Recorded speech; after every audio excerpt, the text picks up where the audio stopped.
Mark Wilson had always been the type to avoid attention. Not that he was unfriendly, but he didn't go out of his way to connect with others either.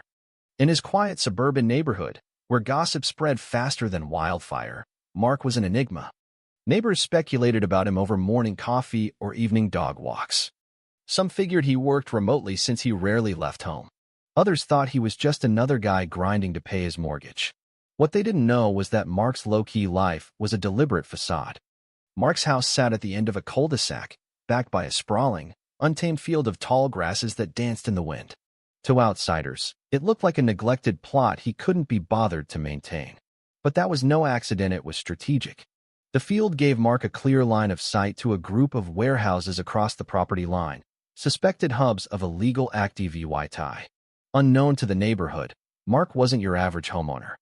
He was a federal agent with years of training, tasked with investigating a complex smuggling network operating in suburban areas.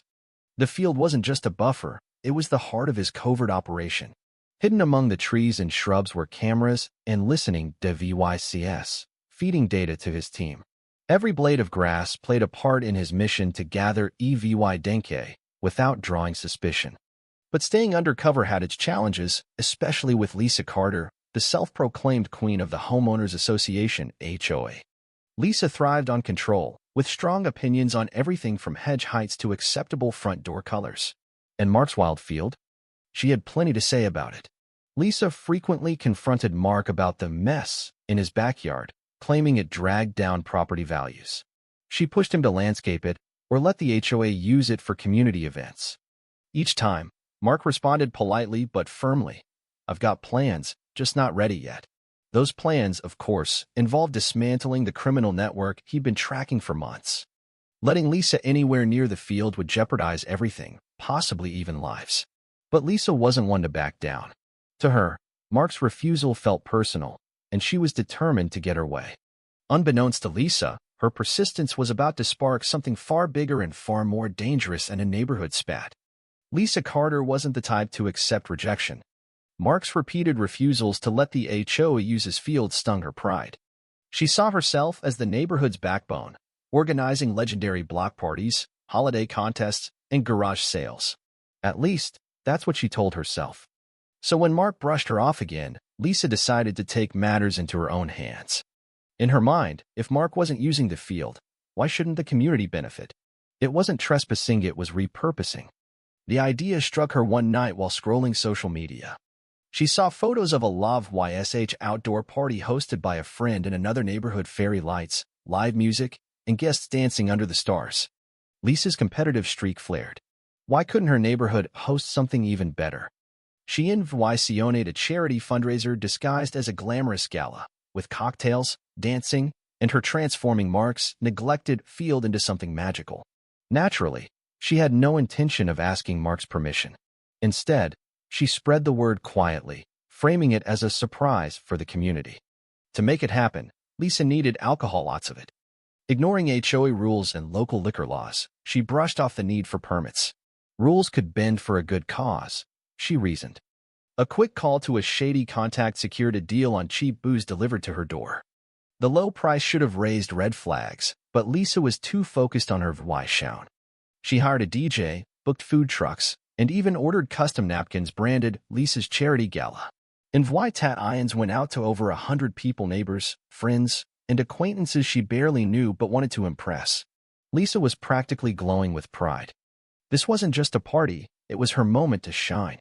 What Lisa didn't realize was that her plan was a ticking time bomb. She hadn't considered the consequences of using private property without consent or the dubious origins of her alcohol. For now, she was too busy dreaming of the applause she'd earn when her masterpiece came to life. Mark had spent the day deep in his investigation, reviewing surveillance footage and coordinating with his team. It was late when he finally headed home, expecting the usual quiet drive to clear his mind. But as he turned onto his street, an odd glow caught his eye. At first, he thought it was a neighbor's porch light or an electrical glitch. Then the truth hit him like a freight train. His field, the one he'd meticulously kept untouched, was now a chaotic scene straight out of a music festival. Fairy lights crisscrossed above the grass, casting a golden glow. A DJ booth blared music that echoed through the cul-de-sac.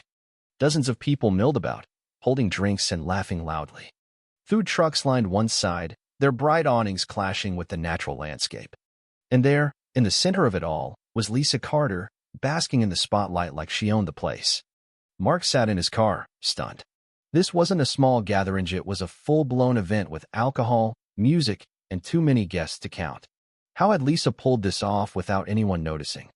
More importantly, how could she think this was okay? Every step across the field risked destroying months of work, hidden cameras, markers, and equipment tracking the warehouses. Anger surged, but Mark forced himself to stay calm. Losing it would blow his cover. Instead, he saw an opportunity. If Lisa's alcohol was illegally sourced, as he suspected, this could be the break he needed. Taking a deep breath, Mark grabbed a soda from a cooler to blend in and wove through the crowd. The air smelled of grilled food, grass, and spilled drinks. People danced, chatted, and snapped photos, oblivious to the covert operation beneath their feet. Near the makeshift bar, Lisa held court, smiling widely and telling animated stories. Mark marveled at her audacity. Most people would have asked permission before throwing a party on someone else's land. Not Lisa. Striking up a casual chat with the bartender, Mark played the curious neighbor.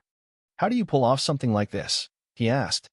The bartender, eager to impress, mentioned Lisa's great deal from a supplier who didn't ask questions. That confirmed Mark's suspicions this wasn't just a party. It was a lead. For now, he kept his cover, gathering intel while blending into the chaos. But he knew this night would change everything. Mark moved through the crowd like a ghost, his mind racing. Every conversation and photo added to his case. The cheap alcohol, vague supplier reference, it all pointed to the network he'd been chasing. Spotting a group near a food truck, he joined their chat, praising the party and casually asking about the drinks. "Where does Lisa find these deals?" he said with a laugh. A guest shrugged. "Some friend of a friend. I stopped asking after seeing the prices."